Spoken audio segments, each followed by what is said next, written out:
What's up gamers, DreamcastGuy here, and we're coming down to the end of 2017. This year has been absolutely amazing for gaming. We've had so many big releases that in my opinion have not just been good, but surprising about how good they are. So when you're dealing with a year like this, counting down the best of the best is really quite difficult. So I've been looking around online and trying to see what other people think is the #1 game of 2017. And surprisingly, a lot of people are talking about Player Unknown Battlegrounds. Now, I'll be honest, I have an opinion with this. I have a problem with this. And it comes down to the fact that it's not finished.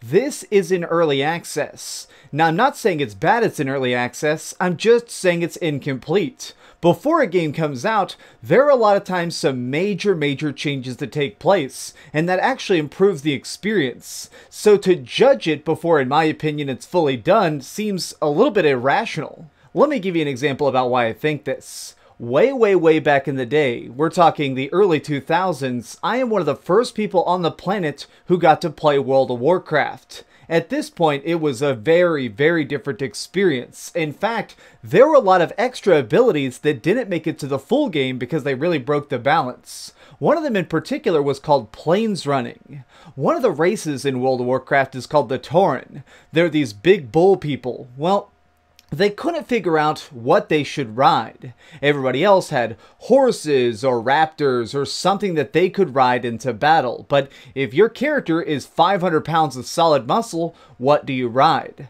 So they invented an extra spell called plains running, where instead of actually having a mount, they could just run for 10 seconds to build up speed and eventually be running at mount speed. It was an interesting mechanic, but it really screwed up a lot of other stuff because A, it meant they didn't have to spend as much money getting a ride, and B, it really hurts in player versus player combat because a lot of times when you're trying to escape and charge up your mount so you could get on top of it, you basically cast a mount like a spell, and right away they could instead just be running like RoboCop and catch up to you. They ended up removing that, and for good reason.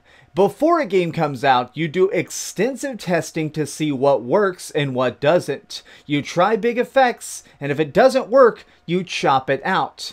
When a game is actually released, the version is 1.0. You want a game to be fully done and fully ready to go. So up until it hits 1.0, I feel like we can't properly judge it. You may really like Player Unknown Battlegrounds. In fact, I think it's a great game. But my problem is that it's not a finished game. It needs more refinement, it needs more tweaks, and it needs to hit 1.0 before I think it wins any awards. I think if it's going to be in any category, is maybe invent a category that's best early access game. Because this is an amazing early access masterpiece. My issue arises of the fact that it's being judged as greater than games that are complete. So I am a huge cheerleader for Injustice 2. I'm actually wearing a shirt I won at an Injustice 2 tournament.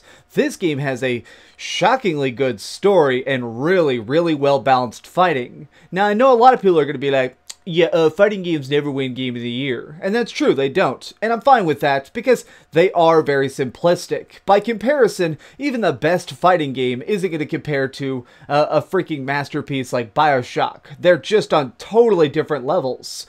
But it's weird to me that Player Unknown Battlegrounds, which in my opinion also is very limited and linear, is not being considered on the same level. It's weird that Player Unknown Battlegrounds is fantastic, but when you think about it, it has no story, it doesn't really have any voice acting, it doesn't really have anything except for a really cool city and really good balancing for multiplayer only gameplay. Whereas in this example, let's look at Injustice 2. Injustice 2 does have a story which has great voice acting, amazing visuals, just stunning stuff, branching paths so you could even get a bunch of replay value out of it, on top of some of the best fighting mechanics of all time, great online play. It just feels like a bigger package. So while this may not ever win a Game of the Year award, it's annoying to me that this isn't even being considered when this is. How is an incomplete multiplayer-only game being considered on a higher level than so many other incredibly worthy projects?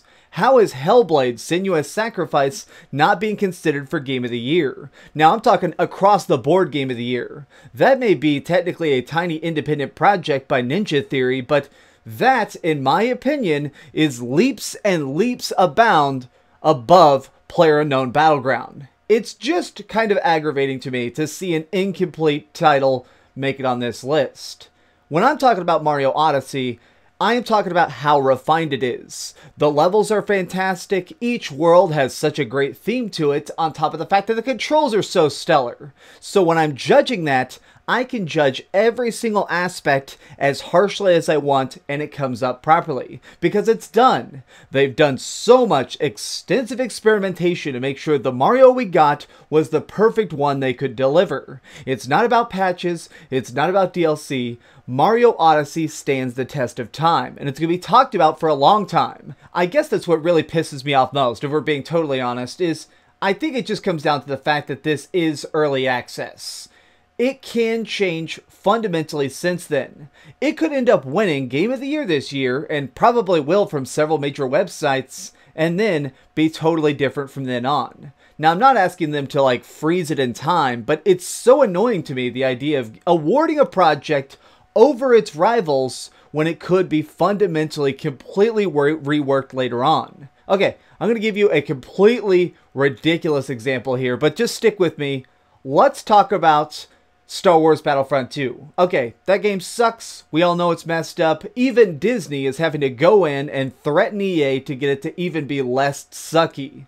So what would happen if they magically just improve that game a bunch right now? Say they go in, do a bunch of massive changes, and make it extremely good.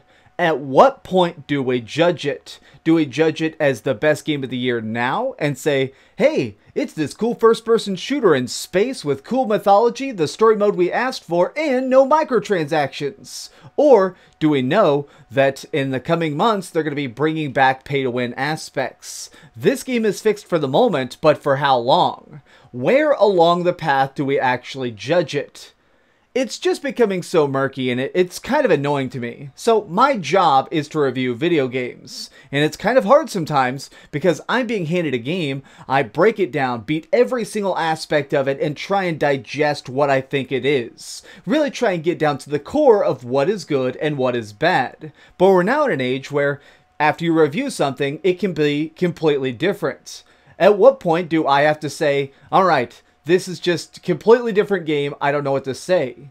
Do I judge, when I'm making my Game of the Year award list, do I judge Fortnite for how broken it was or how fun it is now? Do I really get a chance to compare it against something like Golf Story? This is a very tiny, but very fun tiny indie project. Is that better or worse than the game that launched broken but got patched to be playable? This rant is getting a little bit angry, and I guess it just comes down to the fact that I'm very annoyed that we're just having this blurring of the lines.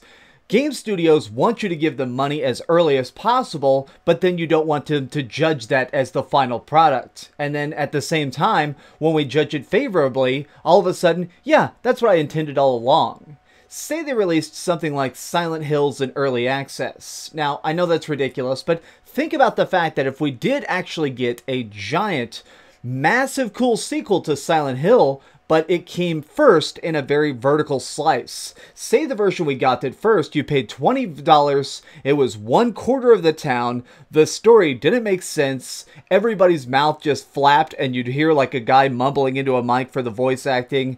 We would think that that project absolutely sucked, and it could even end up tainting the audience. People could end up not buying the final game because they saw the early access version. At what point do we need to sit down and say, okay, early access can be as good or as bad as it wants, but we don't judge it for Game of the Year until it hits 1.0. We need to hit that launch date in order to make it where the game is finished enough for us to actually evaluate it. Player Unknown Battlegrounds is fine. It's cool, it's fun, and it's one of the biggest games of the year. But in my opinion, it should not be judged as a Game of the Year award.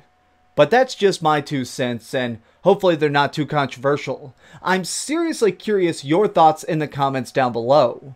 At what point is something eligible to be a full game of the year? Should it be when it's released, or as soon as people are able to pay for it? Let me know. I'm genuinely really curious what you have to say. If you enjoyed this rant, please give it a thumbs up, share with your friends, and subscribe if you haven't already. But do me the biggest favor of all and keep dreaming.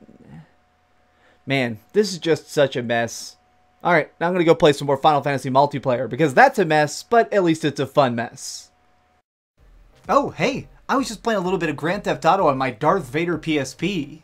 Are you curious what I'm going to come out with next? Well, if you click this button, you'll be subscribed to be the first to know. Also, if you click over here and here, you can see my latest review and my latest top 10. I promise, it was super good. Or it was really bad and I'm sure you can just make fun of me in the comments. Either way, it'll be a lot of fun. Thanks so much for watching.